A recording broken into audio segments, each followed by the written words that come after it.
It's been almost 2 months since Cordell Brown ended his short stint teaching at a Toronto private school. He says he's still owed close to $6,000 in wages. I've been teaching for over 20 years, both in the public system and the private system, and I've never, ever missed. There was never been a day that I was not paid for. From late November to early January, Brown worked at Ontario College, a school operating in this building, which Brown says had just one student while he was there.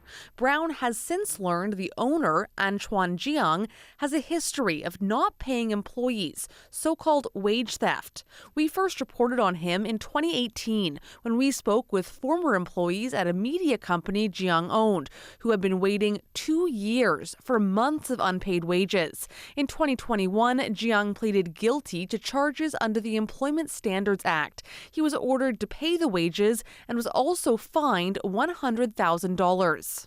Despite that guilty plea, public records show Jiang still owes at least $290,000 in unpaid wages. And there are also new complaints. Since Jiang was charged in 2019, one of his 4 private schools has received 18 orders to pay more than $180,000 in owed wages. That's on top of the recent complaints from Cordell Brown and at least one other former teacher at Ontario College. Now, Jiang says in Brown's case, the pay is delayed because of missing paperwork.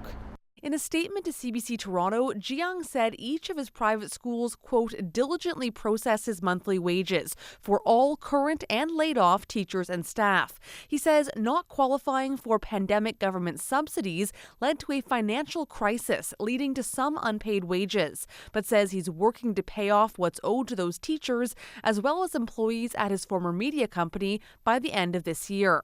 Still, the executive director of the Workers' Action Centre says repeat wage theft violators are all too common. What we have is enforcement with very little teeth, with very little consequences for employers that break the law. And so this is where you see an employer who really is running their business predicated on wage theft and predicated on not following and not complying with the law. Ladd says there are measures the Ministry of Labour could take to step up enforcement.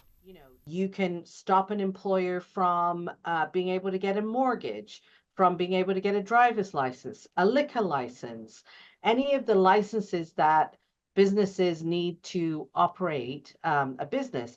You could stop them from getting those licenses. Brown agrees that a system of enforcement that has allowed Jiang to continue to operate businesses needs to change.